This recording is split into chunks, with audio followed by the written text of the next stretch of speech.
Estamos de vuelta en la tierra prometida por la televisión cristiana de Latinoamérica, el canal de la familia feliz. Este es su programa La Iglesia del Aire por ANTV para toda Venezuela y América Latina.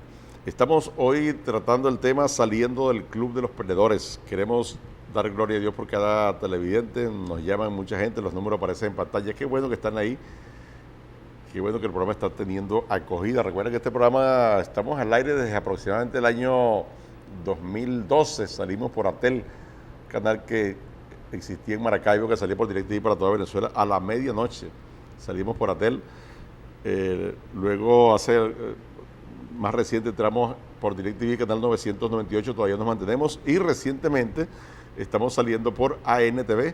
ANTV, damos gracias a Dios por este canal porque se ve en todo Venezuela, en el mínimo rincón, DirecTV, Movistar, CanTV Digital Abierto, CanTV en satélite, Supercable en Caracas, Net1, Cable Norte, Intercable, etcétera, etcétera, etcétera. Donde haya un sistema de televisión, ahí está ANTV, y ahí estamos llegando con la palabra de Jesucristo. Bendecimos a los 34 millones de seres que poblamos estos 916.445 kilómetros cuadrados que conforman la geografía de la República Bolivariana de Venezuela. Estamos hablando de un caballero, en el segmento anterior hablamos de Pedro. Pedro integraba un club de perdedores. ¿Y por qué club de perdedores? Porque eran muchos pescadores, no dice la Biblia cuántos, pero según las estadísticas, normalmente alrededor de las zonas pesqueras hay entre 50 y 100 pequeños empresarios que pescan. Y estaban pasando una temporada muy, muy difícil porque no estaba agilando nada. Se cruza Jesucristo en el camino de Pedro, le da una orden, Pedro obedece, Pedro escucha a Jesús y ocurre un milagro. Pedro hace una pesca espectacular. Dos botes se llenan de peces y Pedro hizo su agosto. Lo interesante de esto es que eso le ocurrió fue a Pedro. El resto de pescadores siguió pasando las de Caín. El resto de pescadores siguió sin que les agilara nada. El resto de los pescadores siguió teniendo problemas en su casa, problemas de escasez, problemas de finanzas. Sí, el resto de los pescadores siguió teniendo problemas con los hijos porque los hijos no se oxigenaban.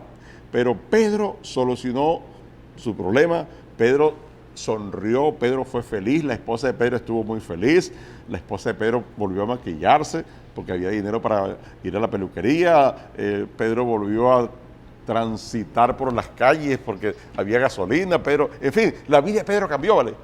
Pero los otros pescadores nada. ¿Y por qué? Bueno, lo que pasa es que con Pedro ocurrió algo hermoso, muy interesante, que hoy puede ocurrir contigo, venezolano, porque hoy llega la Iglesia del Aire, así como Jesucristo se atravesó, se cruzó en el camino de Pedro, hoy Jesucristo a través de la Iglesia del Aire se cruza en tu camino, venezolano. Mosca.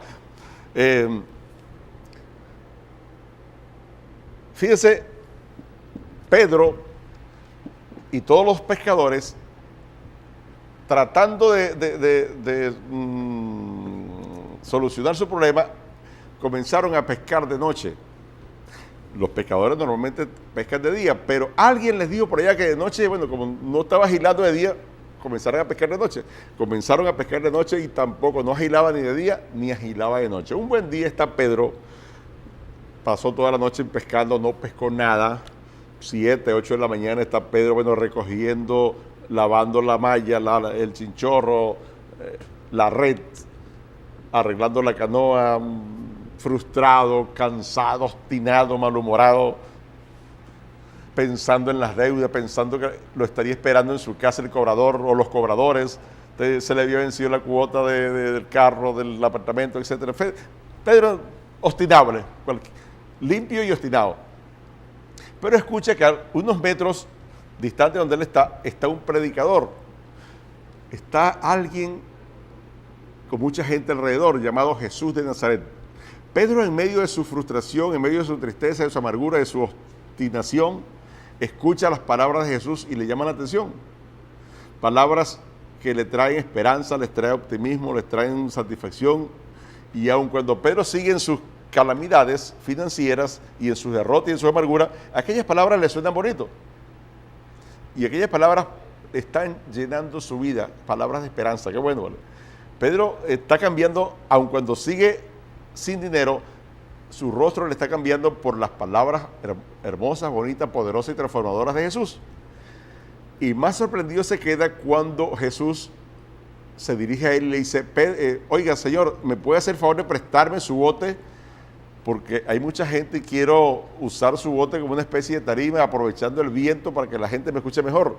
¿Será que me prestas tu bote, Pedro? La respuesta normal de alguien en las condiciones de Pedro hubiese sido, vaya a la base del paltó, Señor, y yo lo que estoy es obstinado, ¿no?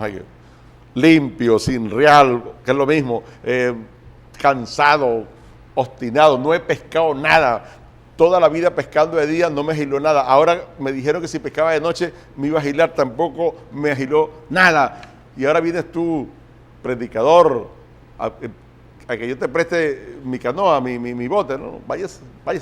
No, pero eso no fue la actitud de Pedro. Pedro, cuando Jesús le pide prestado el bote, Pedro, a pesar de estar obstinado, a pesar de estar limpio, a pesar de estar cansado, a pesar de estar mamado, como decimos en criollo, dijo, ¿cómo no, Señor? ¿Cómo no? Adelante. Y le prestó su bote. Jesús termina sus enseñanzas. Tuvo paciencia Pedro de escuchar a Jesús. Esperó que Jesús se diera toda la bomba. Jesús terminó su discurso, las enseñanzas, las explicaciones, contestó todas las preguntas que le hacían. Jesús se tomó, no dice la Biblia cuánto, pero ponle 2, 3 horas Jesús ahí enseñando. Y por fin, cuando Jesús termina, y aquí viene lo bueno, cuando Jesús termina su predicación, le dice, Pedro, pero ojo, lo que quiero significar es que en medio de su desastre, esposa amada, Pedro llenó su canoa, llenó su bote de la presencia de Jesús.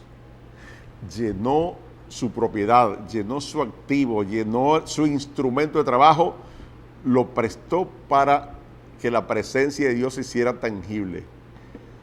Nunca imaginó que el hecho de que Jesucristo se paseara, pisara su activo, iba a cambiar su vida. Pero Jesús tuvo 1, 2, 3 horas quizás pisando su activo, desenvolviéndose dentro del bote de Pedro. La unidad de producción de Pedro fue invadida, fue impregnada, fue pisada, tomó posesión el Rey de Reyes y el Señor de Señores, Jesucristo en persona, dentro de la barca de Pedro. Y eso ya vamos a ver qué consecuencias trajo. Después que Jesús termina, se baja de la barca y Pedro recibe una invitación. Aquella barca que hasta ese momento había sido inoperante, que no servía de mucho porque salían a pescar y no pescaban. Yo quiero que mi esposa lea Lucas capítulo 5, Lucas 5, versículos 2 y 3. Dice la Biblia de la siguiente manera, esposa. Dice la Biblia, y vio 2 barcas que estaban cerca de la orilla del lago, y los pescadores, habiendo descendido de ellas, lavaban sus redes.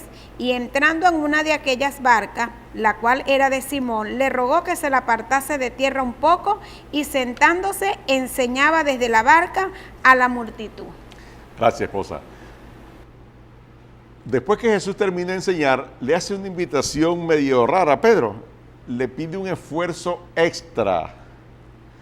Pedro, que pasó toda la noche pescando, estaba cansado. Jesús le dice, Pedro, por favor, vuelve a pescar. Eso sí, no pesques en la orilla. Ve al fondo. ¿Qué tipo de petición, vale? Si Pedro estaba cansado, estaba sin desayunar, quería llegar a la casa para comerse una arepita con guarapo, con café con leche, no sé con qué sería. Quería toda la noche, el poco bastimiento que llevó no le llegó ni a las 3 de la mañana, era cansados. Pedro quería llegar rápido, parece Jesús lo demoró 2 o 3 horas y ahora Jesús le está diciendo, Pedro, intenta de nuevo, echa de nuevo la red. Ya Pedro tenía la red lavadita, se estaba secando y vuelve Jesús y le dice, vuelve a intentarlo. Es decir, Jesús le está pidiendo un esfuerzo extra. Normalmente cuando las bendiciones llegan, Dios demanda de ti y de mí un esfuerzo extra. Que por cierto, esos esfuerzos extras casi nadie los asume, porque nos ataca un pánico, un espíritu de lógica y las cuentas no nos cuadran. Yo quiero que mi esposa me lea, por favor, el versículo 4 y ponlo en pantalla, señor director. Lucas 5, versículo 4. Dice la Biblia, esposa. Cuando terminó de hablar, dijo a Simón: boga mar adentro y echa vuestras redes para pescar. El 5. No, solamente sí. El 5. Respondiendo, entonces leí fue el 4. Entonces léeme el 5 después. No, está bien, déjalo así. Déjalo el 4, ok. Boga mar adentro. Ponle un extra, Pedro. Esposa, Pedro al principio tuvo un argumento. Siempre que Dios habla, normalmente no tiene argumento. Vamos a ver cuál fue la respuesta de Pedro. Siguiente, director. Respondiendo Simón le dijo: maestro, toda la noche hemos estado trabajando y nada hemos pescado, mas en tu palabra echaré la red. Gracias. La primera respuesta de Pedro fue cuando Jesús le dice: Pedro, sé que estás cansado, sé que estás malhumorado, sé que no pescaste nada, sé que has hecho un gran esfuerzo, pero Pedro, por favor, recarga tus baterías, separa el bote de la orilla, varios metros mar adentro, a las profundidades, y vuelve a echar la red. Echar la red mar adentro implica trabajo, implica personal, implica esfuerzo para un tipo desanimado, un tipo malhumorado, un tipo obstinado. Y la respuesta de Pedro fue normal: ya va, Señor. Toda la noche hemos estado pescando, no hemos pescado nada. Y él argumenta. O sea, le está diciendo: ¿cómo me estás diciendo tú que bogue mar adentro si no estás hilando pero nada? Primer detalle: siempre cuando Dios nos dice cosas ilógicas, porque era prácticamente ilógico, naturalmente era ilógico, siempre tenemos argumentos para refutar. ¿Cómo nos gustan estos argumentos para refutar? Pero si nos termina este segmento, hacemos una pausa y cuando vengamos, mi esposa nos va a estar deleitando en eso de los argumentos naturales que impiden obedecer a Dios y por lo tanto impiden ver los milagros. Qué bueno que Pedro lo venció. Una pausa y ya regresamos.